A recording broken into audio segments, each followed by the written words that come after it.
저는 인터넷이 뭔지도 모르던 시대를 살았던 사람입니다. 물론 저뿐만 아니라 여러분들 중에서도 많은 분들이 인터넷이 뭐야?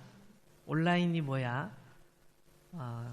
한참 동안 그것 때문에 혼란스러워했던 시기를 보낸 분들이 있을 거라 생각이 듭니다.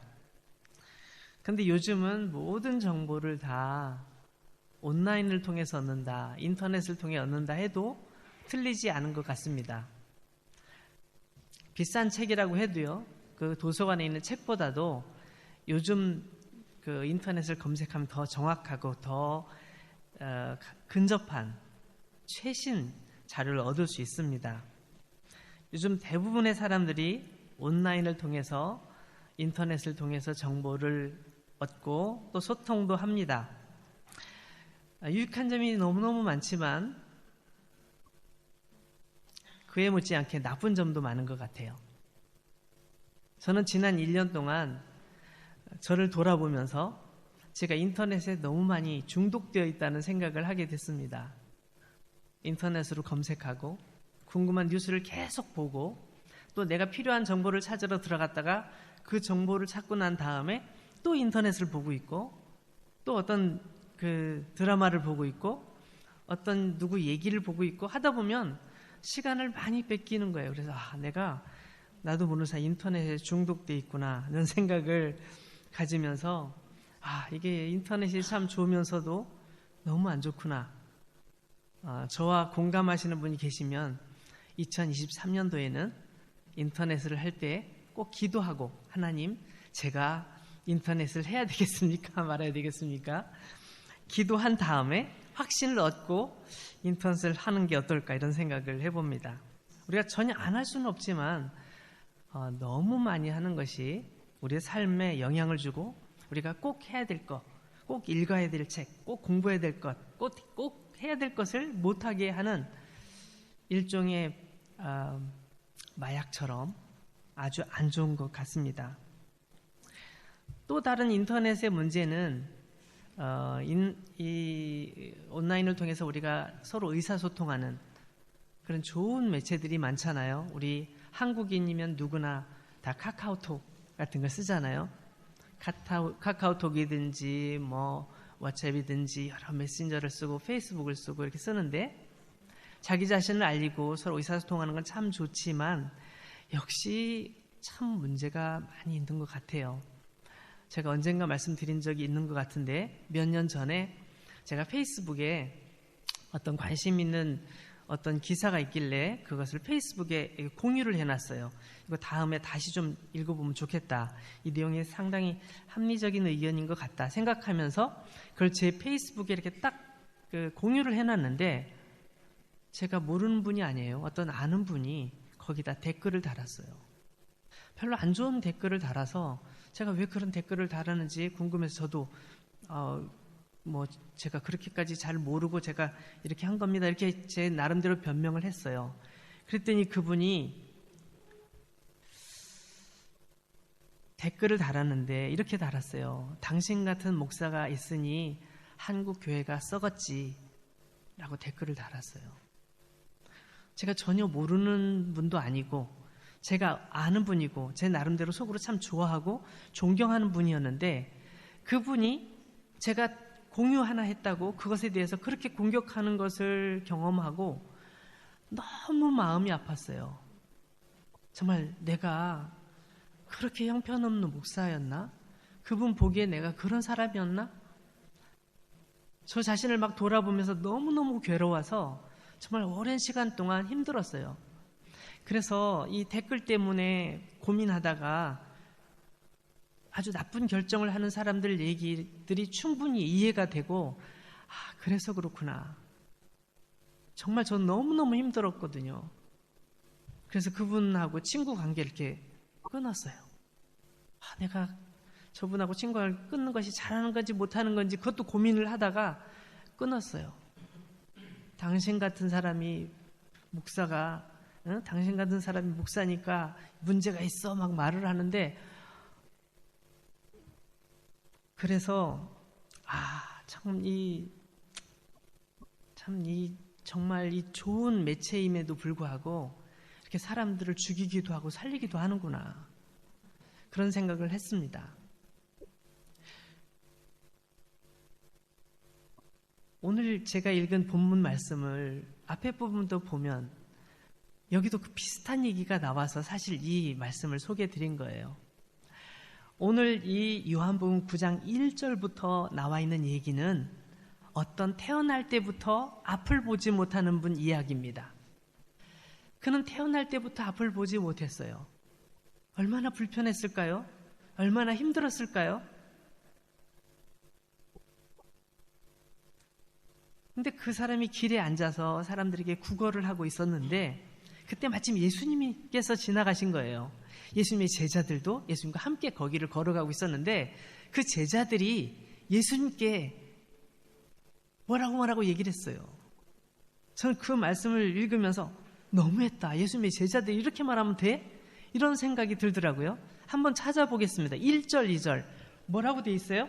예수께서 길을 가실 때에 날 때부터 맹인된 사람을 보신지라 제자들이 물어 이르되 랍비여 이 사람이 맹인으로 난 것이 누구의 죄로 인함이니까 자기니까 그의 부모이니까. 길을 걸어가시던 예수님께서 앞을 보지 못하는 분을 보시고 이렇게 쳐다보고 계셨는데 같이 가던 제자들이 대뜸 하는 얘기가 저 사람 눈 멀은 게 누구 잘못입니까? 저 사람 잘못이에요? 아니면 부모 잘못이에요? 이렇게 질문을 하는 거예요. 이런 말을 함부로 어떻게 해?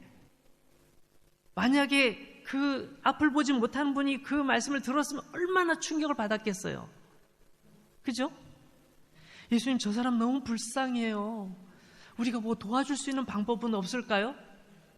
예수님 좀 기도해 주세요. 뭐 이렇게 말하면 얼마나 좋아요.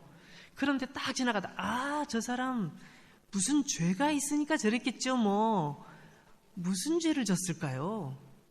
아니면 저 부모님이 죄를 졌을까요? 이렇게 얘기를 하는 거예요. 여기 보니까 예수님의 제자라고 되어 있단 말이에요. 이렇게 말하면 예수님까지 욕을 먹이는 거잖아요. 정 그런 말 뭐하면 그냥 호주머니 조용히 호주머니 동전 꺼내서 살짝 주고 살짝 지나가든지 차라리 그게 더 나았을 것 같아요. 근데 여기 있는 사람들은 그렇게 말하지 않았어요. 그 맹인은 앞을 보지 못하는 분은 자기가 왜 앞을 보지 못하는지 알까요? 모를까요?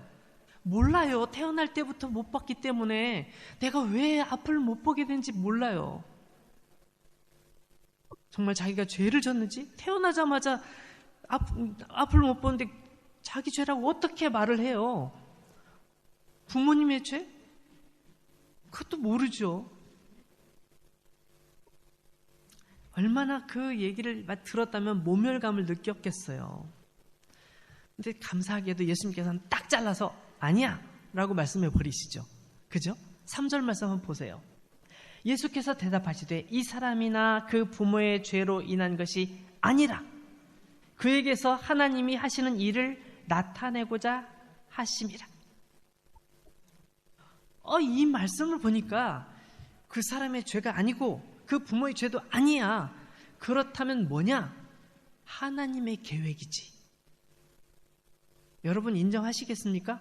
여러분이 지금 힘든 거, 지금 어려운 것 하나님의 계획이시지 라고 누군가가 말하면 아멘 그렇게 말하겠습니까? 아니요. 이게 어떻게 하나님의 계획이에요? 우린 그렇게 말할 수 있잖아요. 근데 예수님께서는 이것은 하나님의 계획이라고 말씀하고 계신 거예요. 하나님의 위대한 일을 위해서 그를 준비시키셨고 그를 통해서 뭔가를 할 계획을 가지고 계시다는 거예요. 그의 고난은 하나님의 계획이었습니다. 준비된 고난, 그 준비된 고난은 하나님께서 준비해 놓으신 거죠. 그 사람은 이해할 수 없었고 그 부모님도 이해할 수 없었고 그들은 평생을 불행하다 생각하고 살아왔을지도 모르지만 그 불행한 것이 알고 보니 하나님의 섭리 가운데 있었다는 거예요. 예수님께서 왜 이 말씀을 하고 계실까요? 그렇죠. 예수님께서 뭔가를 하려고 하시는 거예요. 그죠? 뭔가를 하려고 하시는 거예요. 알고 봤더니 이 사람은 하나님께서 준비해 놓으신 사람이에요. 하나님의 때에, 하나님의 방법으로 하나님께서 뭔가를 이루시기 위하여 바로 그 자리, 그 가난의 자리, 그 불편한 자리, 그 자리에 있게 하신 거죠. 여러분, 이걸 잘 기억해야 됩니다. 여러분이 지금 고난 가운데 있습니까? 여러분 지금 너무너무 힘듭니까? 여러분이 그 고난 가운데 있는 것이 어쩌면 하나님의 계획일지도 모릅니다. 하나님의 계획 가운데 하나님께서 뭔가를 계획하고 계신데 여러분은 그 자리에서 고민하고 있을 수 있어요. 저는 고등학교 2학년 때 그런 고민을 했었습니다. 제가 고등학교 1학년 때 기독교 학교에 들어가서 어쩔 수 없이 교회를 다녔어요. 너무 많이 시간을 뺏기는 것 같더라고요. 잘 믿어지지도 않고, 나름대로 열심히 믿어보려 했지만 잘 믿어지지도 않았고, 또 그렇다고 성적이 막 오르는 것도 아니고, 그래서 교회를 끊기로 결정을 했습니다. 교회 다녀도 소용없어. 나에게 도움이 안 돼. 하나님께 기도해도 나 기도 안 들어주시더라. 그런 생각이 내 마음속에 들었습니다. 제가 고등학교 2학년 때 있는 교실은 7층 건물에 있었습니다. 7층에서부터 밑에를 쳐다보면서 하나, 둘, 셋. 아니, 하나, 둘, 셋, 넷. 떨어지면 얼마나 걸릴까? 저기서 뛰어내리면, 여기서 뛰어내리면 몇 초면 떨어질까? 그때까지만 참으면 괜찮을까? 이런 생각을 저도 한 적이 있어요. 내가 왜 이렇게 힘든지 모르지만 난 너무너무 살기 싫어. 난 진짜 싫어. 제가 고민하다가 내가 이렇게 왜 고민하지? 생각해 보니 내가 그동안 너무 힘든 시간을 살아오고 있었는데 그동안 내가 하나님을 믿으면서 하나님을 의지하면서 그걸 잊고 지냈던 거였어요. 근데 하나님을 내려놓고 나서 보니 내가 혼자 그것을 다 견뎌내려니 너무 힘든 거예요. 지금 생각해 보니 그래요. 그때는 왜 그런지 몰랐죠. 그렇게 고민하다가 그 학교에 목사님을, 교목 목사님을 만나서 상담하고 기도하면서 저의 문제가 해결됐어요. 다시 하나님께로 돌아가는 것이었죠. 그 뒤로 저는 이해할 수 없는 기쁨과 은혜를 경험하고 하나님이 나를 너무너무 사랑하신다는 걸 확신하게 됐고, 그러다 보니 어느 날 분이 목사가 돼 있어요. 그렇게 된 거예요.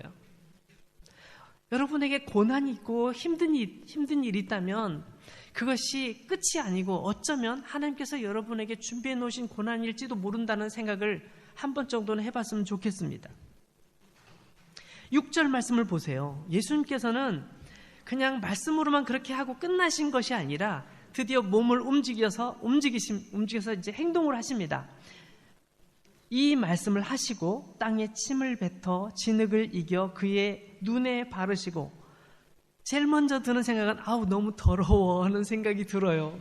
솔직히 그렇습니다. 아우 막 침을 뱉어가지고 푹 해가지고 막 땅에 흙을 묻혀가지고 이게 뭐지? 그래서 제가 책을 찾아봤어요. 이게 무슨 의미일까? 그랬더니 어떤 분은 이런 해석을 하시더라고요. 사람은 원래 흙으로부터 온 사람 왔잖아요. 하나님께서 흙을 빚어서 사람을 만드셨잖아요. 그러니까 흙과 또 예수님의 입에서 나온 그것이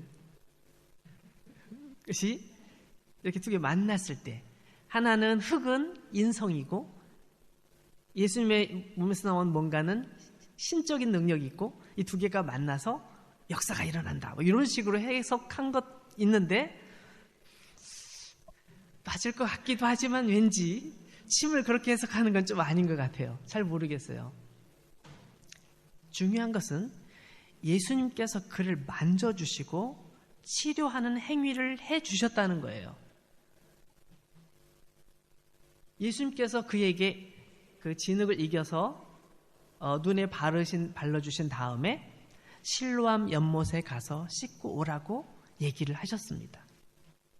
근데 여기 친절하게도 실로암이란 말을 해석을 해줬어요. 한번 볼까요?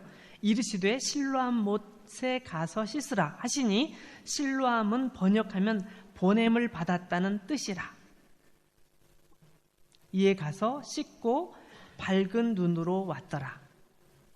이유는 잘 알지 못하지만 예수님께서 하라고 말씀하시는 대로 그 실로암이란 못에 가서 보냄을 받았죠. 예수님께 보냄을 받아서 가서 거기서 눈을 씻었더니 여태껏 태어나서 여태껏 한 번도 눈을 뜨고 본 적이 없었는데 볼 수 있게 된 거예요.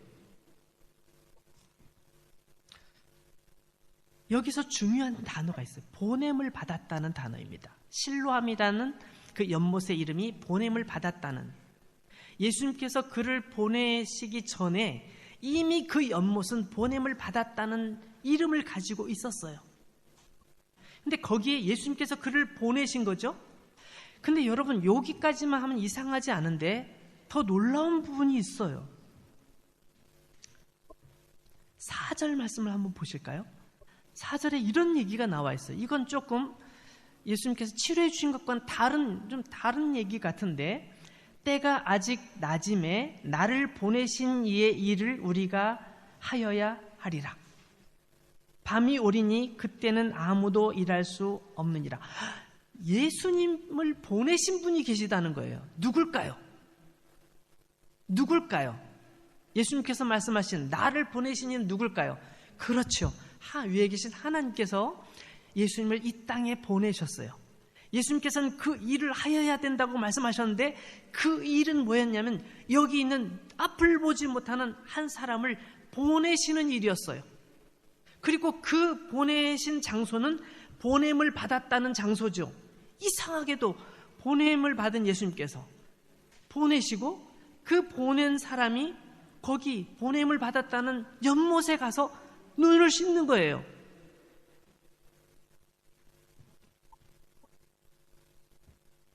(11절) 말씀을 보면 이 사람은 더 이상 눈을 못 보는 사람이 아닙니다. 앞을 볼 수 있는, 이제 더 이상 맹인이 아니에요. 이제는 다 볼 수 있는 정상인이 되었고, 이제 그의 마음속에는 나는 예수님께 보냄을 받았던 사람이야. 저 연못으로 보냄을 받았지. 나는 실로암만 생각하면 예수님께서 나를 보내셨어 라는 생각이 나는 저절로 들어. 이렇게 말할 수밖에 없겠죠. 자, 이제 주변에 있는 사람들의 반응을 볼까요? 이 사람이 눈을 뜨고 이제 더 이상 앞을 보지 못하는 장애인이 아니고 정상인이 되었습니다. 사람들이 뭐라고 그랬을까? 와, 칭찬해 줬을까요? 8절 말씀을 한번 보겠습니다. 8절 말씀 보니까 이웃 사람들과 전에 그가 거린인 것을 보았던 사람들이 이르되 이는 앉아서 구걸하던 자가 아니냐. 저 사람 옛날에 앞도 못 보고 돈도 없어가지고 길거리 길바닥에 앉아서 사람들 한 푼 주세요 이렇게 빌던 그 사람이지. 칭찬을 해주지 않고 비난을 하는 거예요. 사람들이 마음이 왜 이렇죠? 남이 잘 되는 꼴을 못 봐요.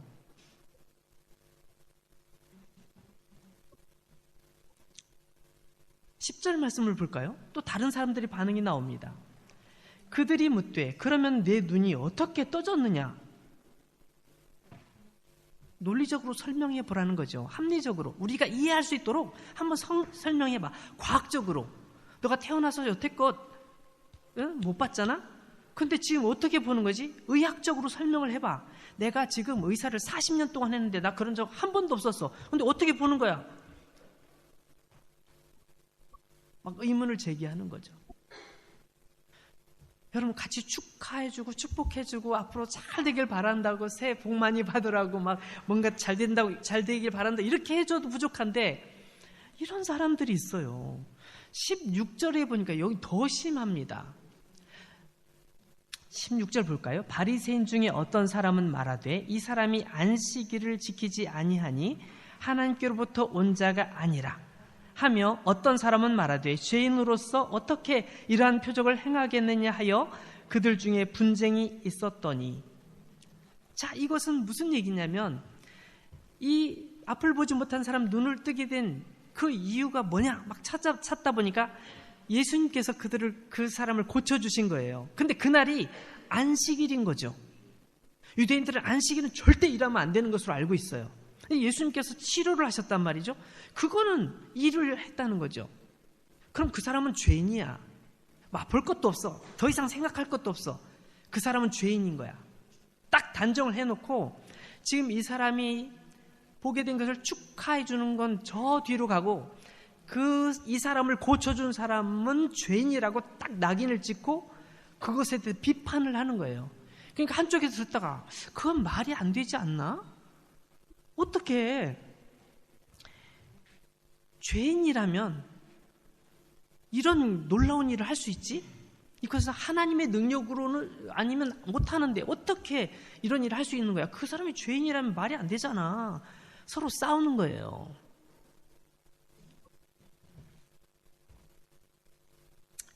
그래가지고 결국은 부모를 부르죠. 부모님을 부르는 거예요. 그래 우리가 함께 읽었던 본문 말씀에 보면 이제 부모님과 얘기하는 게 나온단 말이에요.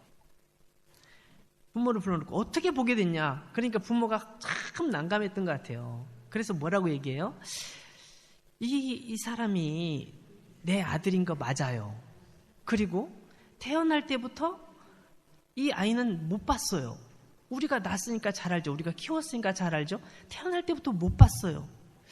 그런데 어떻게 보게 됐는지 제가 그 현장에 없었기 때문에 저도 몰라요. 약간 무책임한 대답이죠. 부모님으로서. 좀 무책임한 대답이지만 부모로서는 그렇게 대답할 수밖에 없었다고 오늘 성경에 나와 있습니다.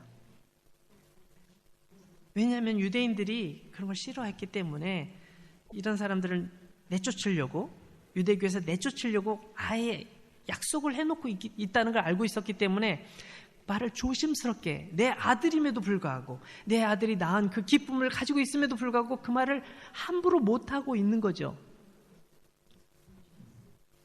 모든 사람들이 본질에서 벗어나서 지금 사건의 본질이 뭔지를 생각하지 않고 엉뚱한 데 매달려 있는 것을 우리는 인식해야 됩니다. 자, 드디어 그 남자를 불렀어요. 이제 눈을 보게 된 그 남자를 불러서 이제 그를 향해서 질문을 하는 거죠. 자, 24절. 이에 그들이 맹인이었던 사람을 두 번째 불러 이르되 너는 하나님께 영광을 돌리라. 우리는 이 사람이 죄인 줄 아노라. 끝까지 얘기하는 거예요. 너는 모든 걸 하나님께 영광을 돌리긴 하는데 이 사람은 죄인이야 라고 예수님을 지적하는 거죠. 그때 우리가 함께 잘 봤으면 좋겠는 말씀 25절 말씀을 한번 보시죠. 여기서 이 앞을 보지 못했던 이분이 하시는 말씀이 이렇게 얘기합니다. 그가 죄인인지 내가 알지 못하나 한 가지 아는 것은 내가 맹인으로 있다가 지금 보는 그것입니다. 난 잘 몰라요. 난 무식해서 배움이 없어요. 난 몰라요. 그러나 정확하게 내가 아는 거 한 가지는 있는데 내가 못 보던 내가 눈을 뜨고 보고 있는 거예요. 그분이 나를 고쳐주셨어요.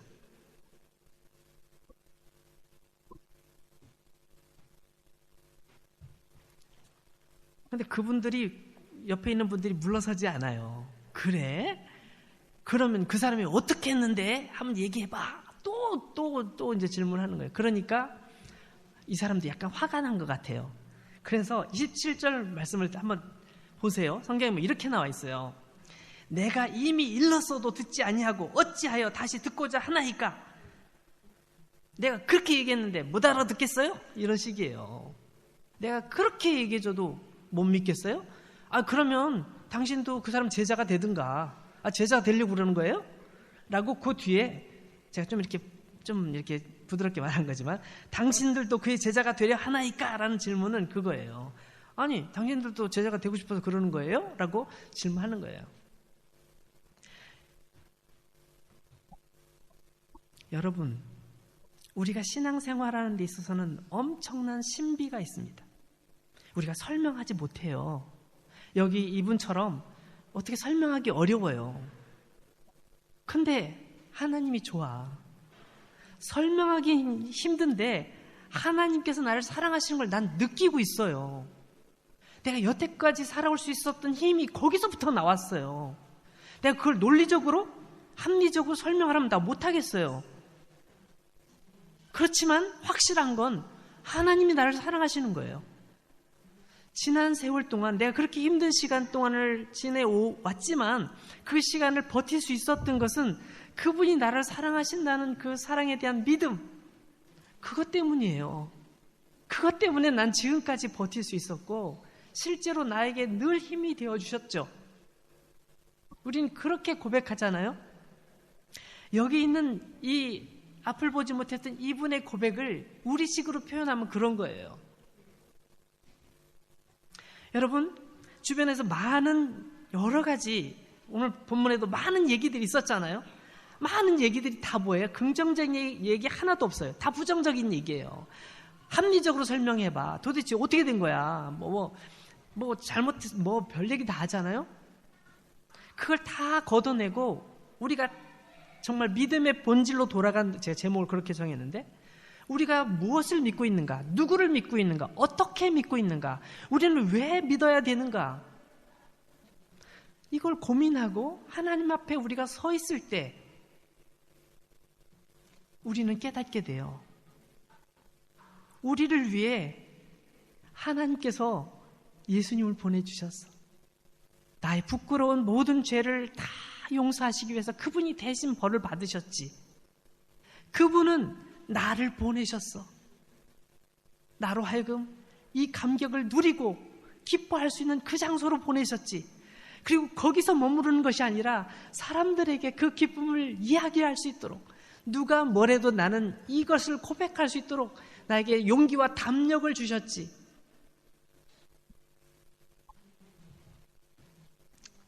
사랑하는 여러분, 공교롭게도 오는 2023년 1월 1일이네요. 한 해의 첫날. 우리 한번 속으로 결심했으면 좋겠어요. 내가 잘은 모르지만 믿음의 본질을 지키리라. 내가 왜 하나님을 믿는지, 내가 왜 교회에 나오는지, 내가 왜 하나님을 위해 헌신하고 섬기는지, 내가 왜 하나님께 시간을 드리고 나의 열정을 드리고 나의 청춘을 들여서 하나님을 기뻐하는지, 그 이유를 마음속에 간직하고 올 한 해를 살았으면 좋겠습니다. 우리 모두가 여기 이분과 같은 기쁨으로, 확신과 담력으로 충만했으면 좋겠습니다. 같이 기도합니다.